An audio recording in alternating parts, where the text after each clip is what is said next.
অস্ট্রেলিয়ার বিপক্ষে ইন্ডিয়া যে দ্বিতীয় টেস্ট ম্যাচ শুরু হয়েছে সেখানে ইন্ডিয়া আজকে দ্বিতীয় দিন শেষে 128 রানে 5 উইকেট দ্বিতীয় ইনিংসে।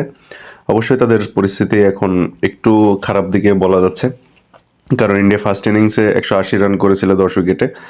এখন সেখানে অবশ্যই ভালো স্কোর দাঁড় করাতে পারেনি। এখন সেকেন্ড ইনিংসে অস্ট্রেলিয়া 337 রান করে 10 উইকেটে, সেখানে ট্রেভিস হেড একটা দুর্দান্ত ইনিংস খেলে 140 রানের।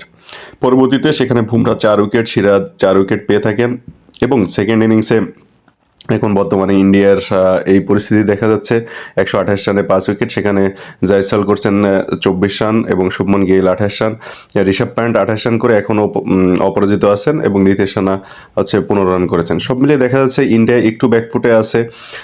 দেখা যাক কত রানের তারা লিড দিতে পারে। আমার মনে হয় বেশি রানের লিড দিতে পারবে না। যে রানের লিড ডেক অস্ট্রেলিয়া সেকেন্ড টেস্ট ম্যাচ জিতে যাবে এটা ধরে নেওয়া যাচ্ছে।